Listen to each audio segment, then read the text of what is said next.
There's a major heat wave in the northeastern US this week, and as a resident of New York State, I can confirm I'm not having a good time and I'm moist in all the wrong places. Before everyone from the south jumps in like, That's a cold day for us. It's like that all the time. okay, no one asked.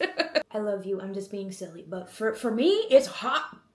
Too hot. To everyone who's still bad enough to be wearing a full B out in the 90-degree weather, I so very deeply respect the commitment. I just cannot. Like, I have to have one struggle for the day, and if it's hot outside, that's already designated to the top of the list. I cannot be stimulated by any other thing. My husband and I are going to the mall today, and I do want to look cute. This is my outfit for the mall. It's my first outing with my pink hair.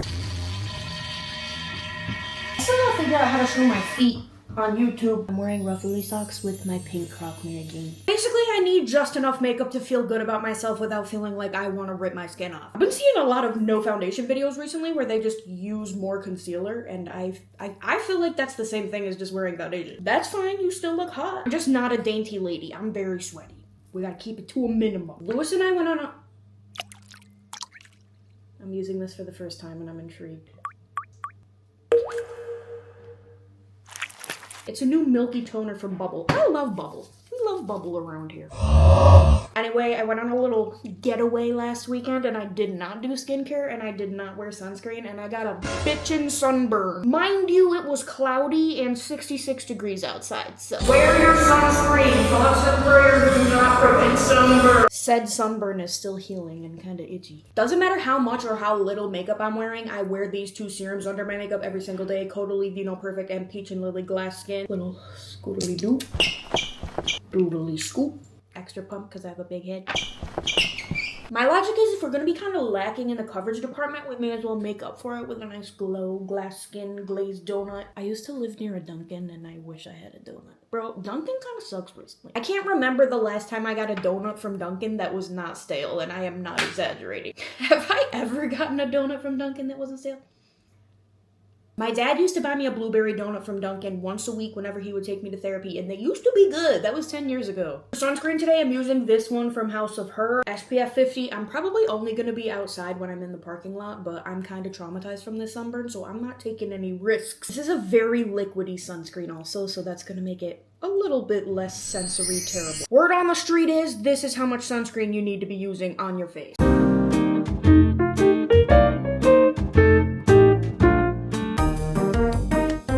This is a lot and I kind of hate it, but it's a necessary evil. Low-key, this kind of actually feels nice. Like, it feels cooling.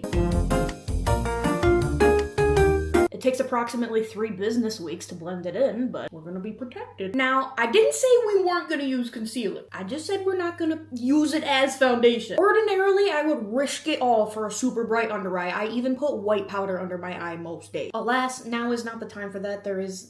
The Pacific Ocean is brewing under my underboob. When I'm not doing a full B, I use a concealer that matches my skin tone rather than one that's brighter. Doing a little on my under eye and a little bit on this thing right here that I don't know what it is, but it's been there for like a year and I'm kind of scared that it's cancer, and I remember saying this exact sentence a year ago and some people telling me I should go get it looked at, but I didn't because what if it is cancer? But that's like even more reason that I should, but some people also said it's probably fine and it hasn't really changed. It just appeared one day and it's looked like this the whole time.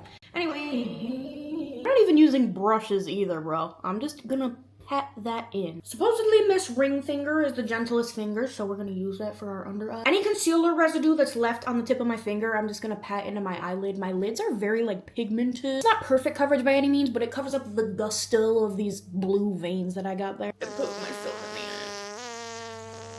I don't want to do both bronzer and blush, so we're gonna do a little bronzer moment. House Labs Glassy Blush Balm in the shade Glassy Ginger. Dude, my nail f***ed my eye right up. Instead of smudging this right on my cheek like I normally would, I'm gonna pretend that I'm sophisticated and put it on my finger. Tap out the excess on my hand. And now I'm gonna press some in kind of high up. Cause mind you, I do still have this redness on my cheek and I don't plan on covering it up. It's certainly not my favorite thing about my skin, but we're not wearing foundation today, and part of that is just accepting that your natural skin is gonna show through and it's fine. You are a human being. Kind kind of blends in nicely with this shade of blush. It looks intentional, kind of. Do not recommend getting a real sunburn, but it kind of looks cute. I'm gonna emphasize it a little bit. You can get the same effect with just the blush, so spare yourself the skin damage. I'm so incredibly upset with myself for allowing myself to get a sunburn. Like, that is 1,000,000% my own fault. Kinda, literally, actually, that's like it. If you want to be a little more even, or if you're like me and your under eyes are just so dark. If you're itching for like a touch more coverage, you don't need it. You're perfect the way you are, diva. But I don't really love how dark my under eyes are. It's one of my insecurities. We can take a pressed powder, only a little bit, because if we do too much, it's gonna look really odd. I don't want it to look like I have a 1/16 of a full beat just under my eye. I also like to put it next to my nose. I get real sweaty there. I'm gonna use a little bit of Milk Hydro Grip setting spray, not even necessarily to lock it in place, but just to get a little more emphasis on the glow here. But we're coming in from the side. I want this profile cheekbone view to be giving glow, but not really the front of my face. That's the line between glowy and sweaty, I feel, is the center of your face.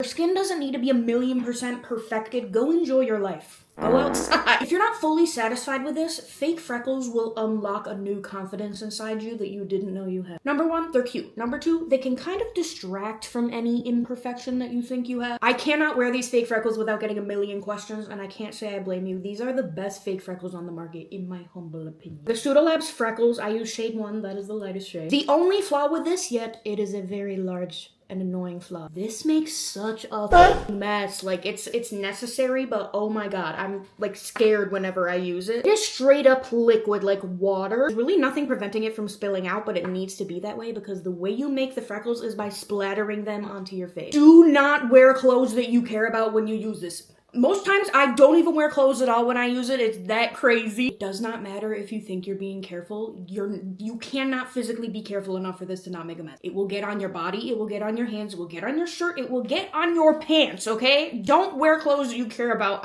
You've been warned. That being said, you pull up on the lid here, and this stick comes out. I'm pulling out my wand. I'm gonna set this on my desk far away from me because if I knock it over, it will spill everywhere and ruin everything that I own. I'm really bad at distance. I hold it like maybe a foot to 6 inches. I don't know. I hold it like this far away from my face. We're gonna scrape this stick onto the spoolie from bottom to top like that, and it's gonna splatter the product onto our face, thus making really cutesy freckles. Think about where natural freckles usually come out, so we're gonna focus it center of the face, mostly the nose, across the cheeks a little bit, and it's gonna slowly disperse as we get farther up my forehead, and so I haven't even started yet, and it's already making me mad. Okay, here we go.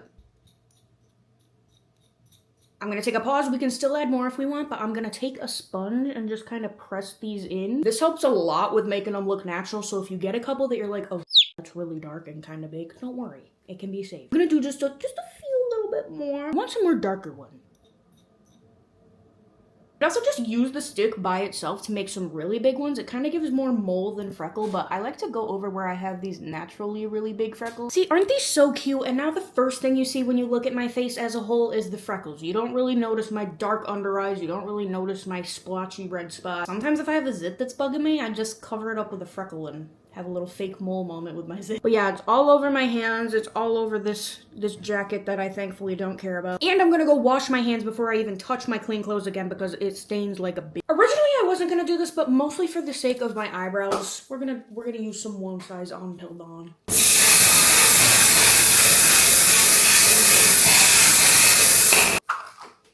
And maybe just a little more milk because I don't want to lose the glow. Hang on, these dots are kind of making me mad. This is it. I think the takeaway from this is that there is no foundationless makeup routine that is going to make your skin look flawless unless you literally use concealer as foundation. No, everybody has different skin concerns, so, you know, adjust how you see fit. It's totally okay and valid to not want to wear a full face of makeup when it's literally 100 degrees outside. Or even if it's 0 degrees outside, okay? F a hater. I hate to be that guy, but if you're not subscribed, it'd be way cooler if you were. It'd be a bonus if you'd let me know what else you'd like to see from long-form Lens. I feel like it's difficult to make long videos when I already make short videos every day of my life, so I'm like, okay, should I just talk about the same stuff, but like for a longer amount of time? Stay cool, stay safe, and stay hydrated. Mwah.